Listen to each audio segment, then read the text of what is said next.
Hi, Mark Gilbert here. In this video, I want to answer the question, why should I meditate? In the next few minutes, I want to convince you of the importance of employing a regular practice of meditation in your lives. And no matter what your outlook and viewpoint on life is, I think there's a reason that you can use to convince yourself that meditation is a good idea.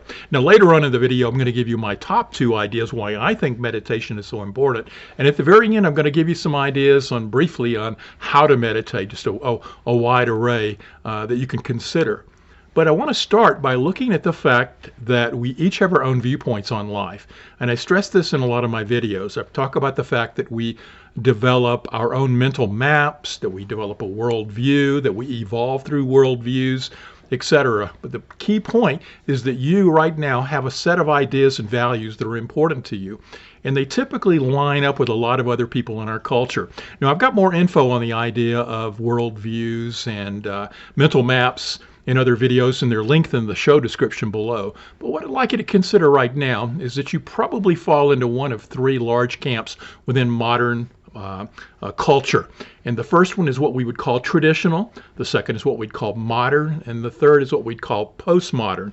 Another name for these is that traditional is that viewpoint of someone who holds to key traditions. They're usually very much a religious person. So if you want to think about a religious fundamentalist or somebody who is very anchored in their faith tradition, that is somebody who might be in the traditional viewpoint. The second one, the modern viewpoint, is often called scientific materialistic. It's somebody who looks at life as simply as matter, physical matter, and places a high importance on the findings of science, and doesn't believe that there's anything outside the world of physicality. The third prominent viewpoint in our modern society is postmodern. We might also call it the cultural creative. It's also the spiritual but not religious group. And these are people who have found value in science but also found limitations in science, and they're now exploring their own way of looking at spirituality and looking to find meaning in their lives. Now, no matter which of these 3 camps you fall into, let's take them one by one and give you some ideas on how you might find reason from that viewpoint to want to employ a practice of meditation in your life. Let's say that you're a traditional person who has strong religious beliefs. Usually those beliefs come with a sense of some external deity that you pray to, that you want to develop a relationship with. The actual process of meditation, of going inward, allows you to deepen that relationship with whatever it is that you'd call the divine. So if you're Christian and you're developing a viewpoint of wanting to desire a closeness to Jesus as your Savior, etc., or as God in general, meditation can lead you into a practice of going inward, and through that inward process, allow you to open to a feeling of something beyond yourself and develop a relationship with that something beyond yourself.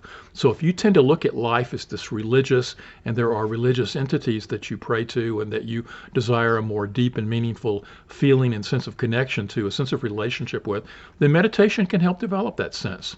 So there is one good reason if you're in a traditional viewpoint. Secondly, let's say you're in a materialistic scientific viewpoint. A lot of times, and in fact, if you go out on the internet and search your reasons for meditating, you're going to find a lot of reasons that relate to our physical nature as to why meditation is an important practice.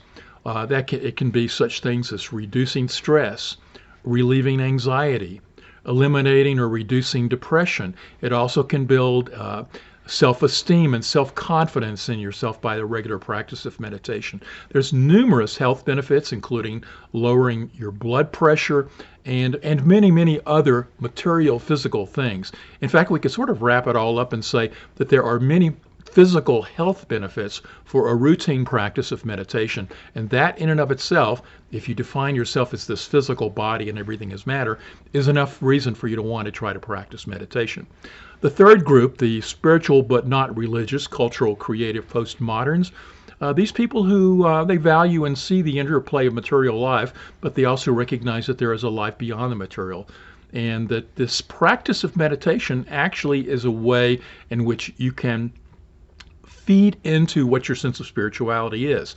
No matter what you define as spirituality for you and how you consider yourself spiritual, The process and practice of meditation is going to allow you to deepen what you see as important spiritually for you to become more anchored into your life. You know, we tend to look at life as a lot of it as being physical, and by the very nature that you're turning and spending time in the non-physical, in the realm of mind or spirit through the process of meditation, allows you to bring that spiritual aspect and spiritual nature of yourself more fully into your existence. So you can see that no matter what the viewpoints are, whether you are a religious, traditional person, a scientific materialist modern, or a postmodern religious but spiritual but not religious, each of these has benefits for meditation, each of these. And I would also say that in many cases, what we look at is the fact that we are actually evolving through these worldviews and that there are higher worldviews above them.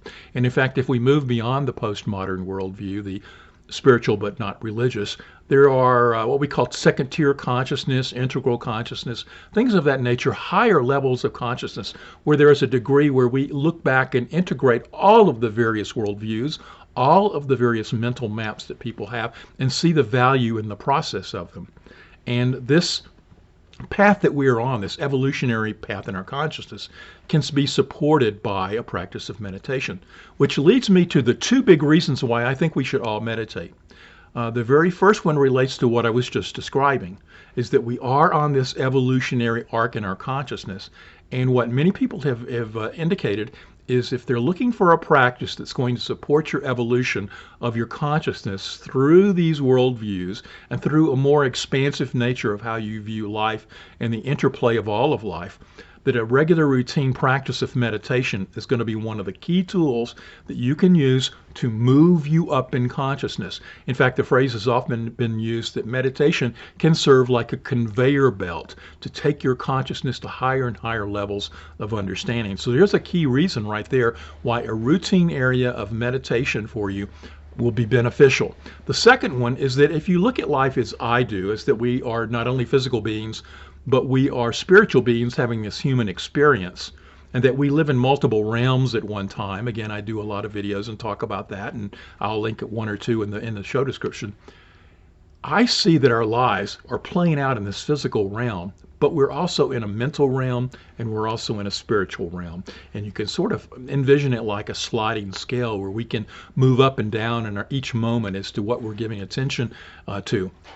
The fact is that most of our day we are mesmerized and immersed in the physical world and the events of our physical life. And we spend so much time focused on that we tend to often think that's the only thing that we're really experiencing. A regular routine practice of meditation allows us to shift our attention and focus away from seeing life as only about physical activity and physical life, and it takes us to the higher realms where we're in the mental realm and we're in the spiritual realm. And depending upon the practices that we use for meditation, we can move within those and see the mental and spiritual realms more fully within our lives.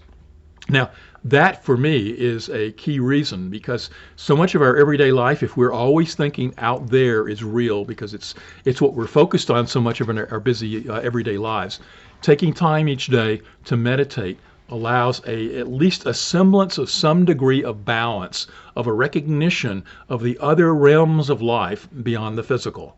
By meditating, we recognize that there is a mental and spiritual realm that has an interplay and interface with our material physical life. And in fact, I think there's a story we often hear about the Dalai Lama, who says that when he's about to embark on a day that's going to be full of outward worldly activities, that he says that he must spend more time in meditation that day to prepare himself for the day. Sounds counterintuitive to us. You'd think you'd want to get into the busyness of your day, but what he's really getting at is by spending more time in meditation, he's anchoring himself more in the realm of the absolute, outside of the physical, so that he can then be prepared for all the busyness and the worldly things that are about to occur in that day's events.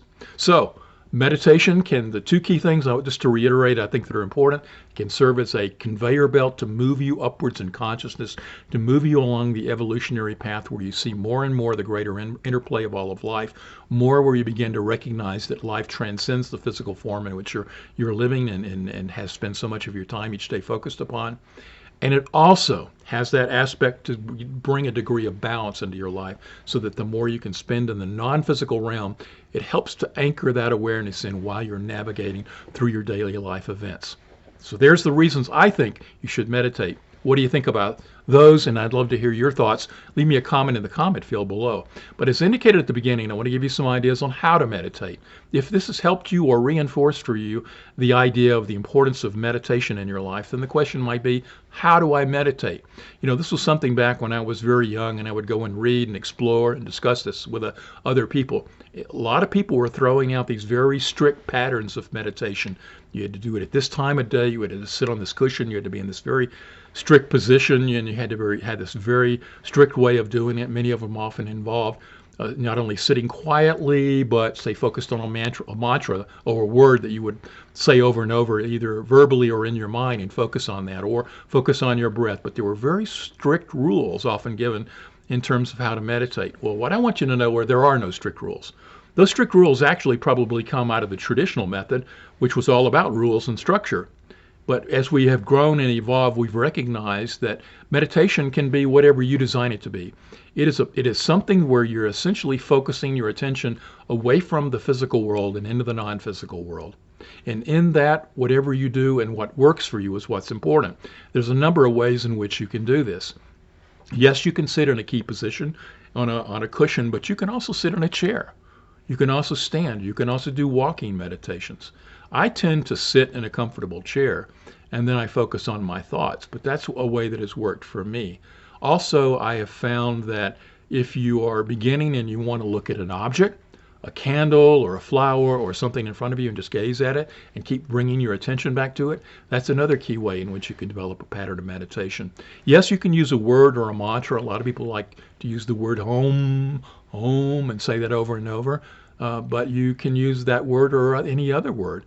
You can also, sometimes one that was helpful for me is just to close your eyes. And when you close your eyes, sometimes you see patterns of little light behind your eye bulbs, or your eyelids rather. And those lights can flicker and flash. And by focusing your attention on those light flashes that you see when you close your eyes, can also be something that would just direct your attention. However, like I said a moment ago, for me, it's simply sitting quietly, going inward, and then observing my thoughts, and then trying to get into the gap between the thoughts, letting thoughts go by, and then recognizing there's a little space or time in between the thoughts occurring, and sort of dwell in that space. Not to get upset when another thought comes along, but to simply say, oh, there's another thought, I'm thinking about that. In fact, some of my greatest ideas, my greatest writings, greatest intuitive knowledge has come to me during meditation time. So I'd say don't try to push out the thoughts that come to you in meditation. Just notice them. If necessary, stop and write them down.